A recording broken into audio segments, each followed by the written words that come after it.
Kuzey Amerika kıtasının en batısında yer alan Alaska eyaleti, ABD'nin en istikrarsız ve keşfedilmemiş bölgelerinden biri olarak bilinir. Şimdiye kadar yapılan keşiflerde Alaska'nın içerisinde 39 dağın, 3000'den fazla gölün, 12.000 nehrin ve 27.000'den fazla buzun olduğunu gördük. Bunlara ve sahip olduğu vahşi yaşam türleriyle burası dünya üzerinde görebileceğiniz en eşsiz yerlerden biridir.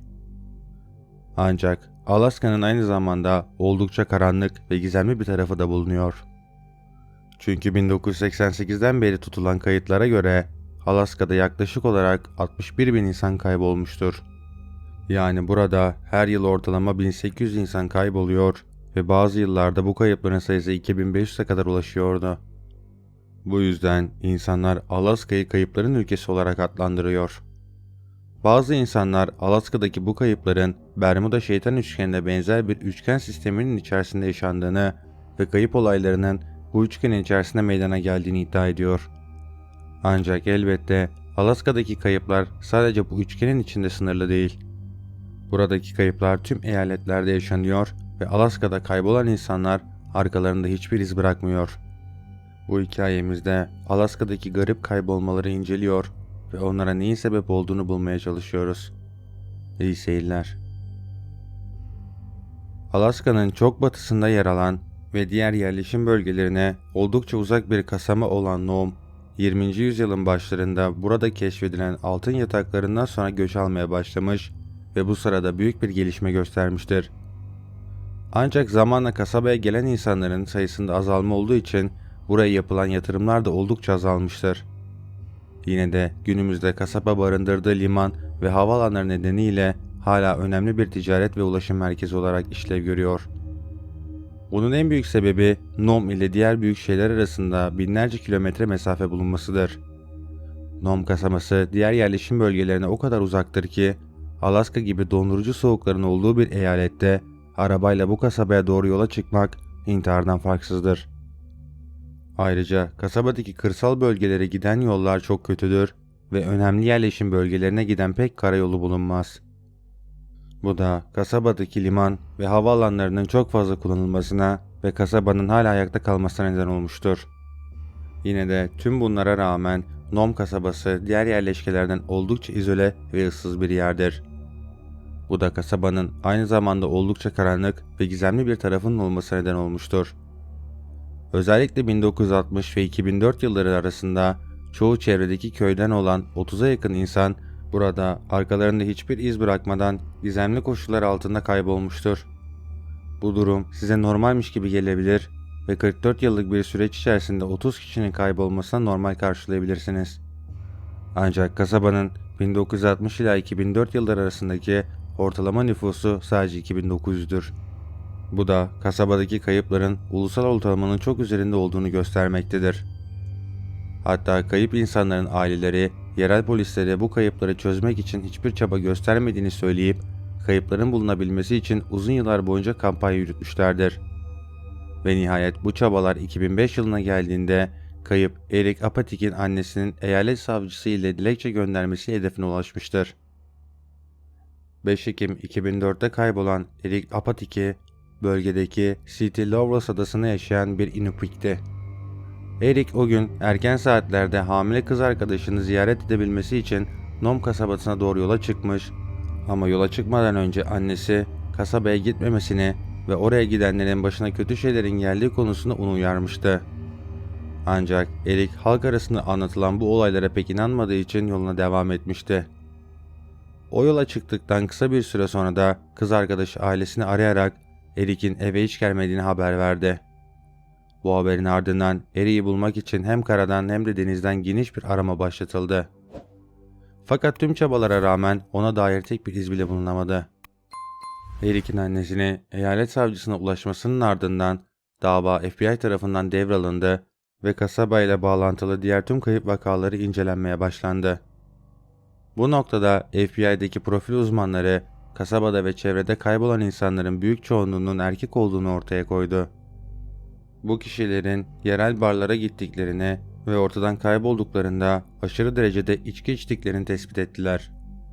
FBI'ye göre bu insanlar muhtemelen çok sarhoş oldukları için yollarını kaybederek kasaba dışına çıkmış ve sert hava koşullarına yakalanarak hayatlarını kaybetmiş olabilirlerdi. Ama bu noktada asıl sormamız gereken soru şu: bir insanı kasabanın güvenli ortamından dışarıya iten ve kasabadan uzaklaştıran şey ne olabilirdi? Bunlarla beraber Nome kasabasının yakınlarında hiçbir dağlık arazi ya da tepe bulunmuyor. Hatta kasabanın çevresine bırakın ormanlık alanları, çalılıkları bile bulunmuyor. Bu da aradan geçen onca yıl içerisinde bu kayıpların kalıntılarının mutlaka bulunması gerektiği anlamına geliyor. Ayrıca FBI, yerel toplulukta faaliyet gösteren bir katilin veya bir grup katilin varlığını da araştırmış ama bu olasılığa dair net bir kanıt bulamamıştı. Kasabadaki en ünlü kayıp olayı ise 2016 yılında yaşandı. Nome 2. Bölge Mahkemesi'nde hukuk katibi olarak çalışan 36 yaşındaki Joseph Balders, arkadaşlarına 24 Haziran Cuma günü mesai bitiminden sonra ava gideceğini söylemiş, ancak 27 Haziran Pazartesi günü sabahı işe gelmemişti. Bu yüzden meslektaşlarından biri olan Tracy Bouie, polis merkezini arayarak onun işe gelmediğini ve başına bir şeylerin gelmiş olabileceğinden şüphelendiğini söyledi. Bunun üzerine polisler kasabaya giderek Joseph'i gören birilerinin olup olmadığını sorgulamaya başladı. Ve bu sorgulamalar sırasında iki görgü tanığı Joseph'in arabasını Nome Konsey otoyolunun üzerinde 70 kilometre civarında gördüklerini söyledi. Hemen yola çıkan polis amiri Timothy Smith, gerçekten de Nome Konsey otoyolunun 70. kilometresinde Joseph Balders'ın arabasının yakınlardaki bir eşiğe doğru park edildiğini gördü ve arabanın yanına yaklaşıp megafonu ile kayıp adamı birkaç kez çağırmaya başladı. Ancak bu sırada duyduğu tek şey çevredeki rüzgarın çıkardığı sesti. Bu şekilde hiçbir yere varamayacağını anlayan polis amiri Joseph'in arabasını kontrol etmeye başladı ama arabada hiçbir hasar belirtisi göremedi ve yakınlardaki zemini incelediğinde de hiçbir iz bulamadı. İlerleyen günlerde ise uzun uğraşlar sonucunda bölgeye termal kameraları ve arama köpekleri olan bir ekip göndermeyi başardı. Ancak köpekler Joseph'in kokusunu bulmak için çevreyi koklamaya başladıklarında yolun biraz aşağısındaki bir bölgede aniden durdular ve bir daha ilerlemediler. Bunun üzerine ekipler tekrar köpekleri arabanın yanına götürüp aramayı tekrar başlatmaya çalıştılar. Ama ilginç bir şekilde köpekler sadece birkaç metre ilerleyip aniden duruyor ve sanki Joseph'in izleri orada yok olmuşçasına bir daha ilerlemiyordu. O gün yapılan arama çalışmalarından hiçbir sonuç alınamadı ve şu anda Joseph Balders'a yaklaşık 6 yıldır kayıp durumunda. Joseph kaybolduğunda yaklaşık 5 ay boyunca aranmış, çalışmalara çok sayıda kolluk kuvveti dahil olmuş ama tüm çabalara rağmen tek bir iz bile bulunamamıştı. Onun kaybolmasından yaklaşık bir yıl sonra yerel bir mahkeme Joseph'in yasal olarak ölü olduğunu ilan etti. Aradan geçen 6 yıla rağmen Joseph'in olayı Nome bölgesindeki gizemli olaylardan biridir. Hiçbir sağlık sorunu ve düşmanı olmayan bu adam kasabadaki birçok kişi tarafından seviliyor ve geniş bir ailesiyle arkadaş grubuna sahipti. Hatta evlendiğinde Alaska'daki Janos şehrine taşınmayı düşünüyordu. Onun kayboluşunu araştıran dedektifler, Joseph'in neden kaybolduğuna dair hiçbir mantıklı açıklama yapamadılar. Olay yerinde ve aracın çevresinde ne bir boğuşma izi ne de buna benzer bir kanıt bulunabildi. Bu da onun birileri ya da bir hayvan saldırısına maruz kalmadığını gösteriyordu. Bu kayıpla ilgili en korkutucu şey kasabada buna benzer birçok olayın yaşanmış olmasıydı. Elbette Alaska'daki tek kayıplar Nome kasabasında yaşanmıyor. 4 Haziran 1999'da 15 yaşındaki Michael Palmers iki arkadaşıyla birlikte Madoff göllerinin yakınlarında düzenlenen bir partiye gitmişlerdi. Parti bitince de bisikletine atlayıp birlikte eve dönmeye başladılar. Ama bu sırada Michael arkadaşlarının gerisinde kalmaya başladı ve bir süre sonra gözden kayboldu. Bunu gören arkadaşları biraz ileride durup onu beklemeye başladılar. Ama hiç kimse gelmeyince onu aramak için geri döndüler ve bu aramada çevrede ne onu ne de bisikletine dair herhangi bir şey bulamadılar. Ertesi gün yapılan bir aramada ise Michael'ın bisikleti 38 kilometre uzaklıktaki Susita Nehri yakınlarında bulundu. Spor ayakkabıları ise biraz daha uzakta bir uçak pistinin yakınlarında bulundu. Ama kalıntıları kapsamlı aramalarına rağmen hiçbir iz bulunamadı. Bu olaydan 11 yıl sonra yani 2010 yılının Nisan ayında Michael'ın abisi Cook benzer bir şekilde kayboldu. Kaybolduğu sırada Talkeetna kasabasının yakınlarında bir bölgede bir grup arkadaşıyla kar motosikleti süren Chuck, tıpkı kardeşi gibi arkadaşlarının gerisinde kalmış ve istemeden gruptan ayrılmıştı. Arkadaşları onu aramak için geri döndüğünde ise Chuck'a dair hiçbir şey bulamadılar. Kısa bir süre sonra yetkililerin havadan yaptığı aramalarda ise Chuck'ın kar motosikleti açık bir düzlükte başıboş bir şekilde bulundu. Ama aracın çevresinde ona dair hiçbir iz yoktu. İşin ilginç yanı sanki Chuck kar motosikletinin tepesinden aniden alınmış gibi gözüküyordu. Çünkü kar motosikleti bir süre boyunca dümdüz bir şekilde ilerlemiş ve kendiliğinden durmuş gibiydi. Çevresinde ise Chuck'ın kar motosikletinden indiğine dair hiçbir ayak izi bulunmuyordu. Yapılan tüm araştırmalara rağmen bu iki kardeşe dair şimdiye kadar hiçbir kalıntı bulunamadı.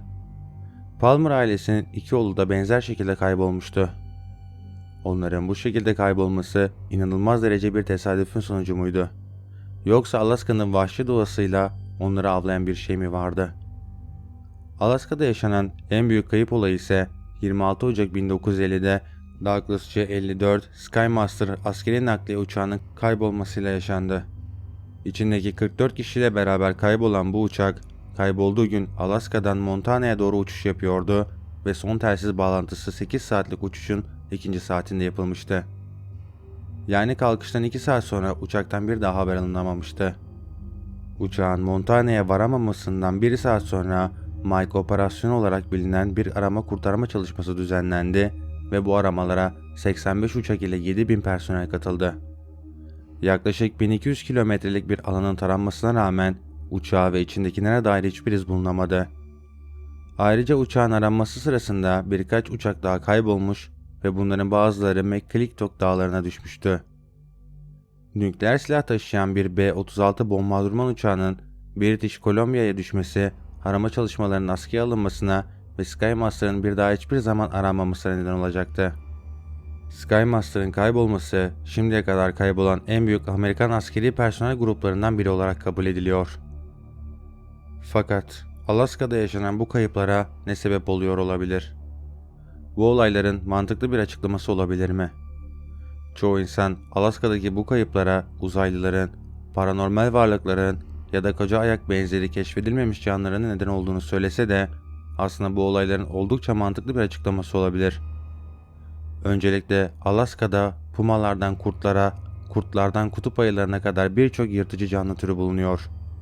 Bu canlılar bazen herhangi bir kasabanın ya da şehrin sadece 20 dakika uzağında bulunabiliyor. Yani kasaba dışında yaptığınız bir yürüyüşte bu canlılardan birisiyle karşılaşabilir ve siz fark etmeden hayatınızı kaybedersiniz. Ayrıca Alaska'da hayatınızı kaybetmek için saldırıya uğramanıza gerek yoktur. Çünkü burada hayatta kalma uzmanları bile yok edebilecek kadar zorlu ortamlar bulunmakta. Alaska, keşfedilmemiş alanları, yoğun ormanlık bölgelerin, devasa uçurumların ve çorak tunduraların olduğu bir yerdir. Çoğu yere insan eli değmemiştir.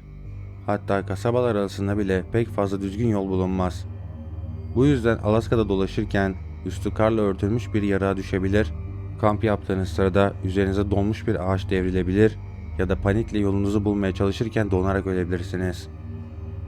Ayrıca buradaki telefonlar yerleşim bölgelerinden sadece 10 dakika uzaklaştığında bile sinyal alamayabiliyor. İşte tüm bunlar Alaska'daki kayıpların asıl nedeni olabilir. Bunlara ek olarak Alaska'da kaybolan bir insanın bedeni sadece bir günde 2 metreye varan kar yağışları nedeniyle tamamen gizlenebilir ve bu da onların neden hiçbir zaman bulunamadığını açıklayabilir.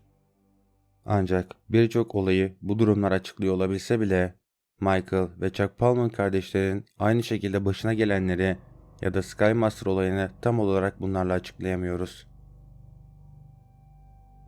Ben Berkay Atlas. Videoyu beğendiyseniz kanala abone olmayı ve bildirim çanını açmayı unutmayın.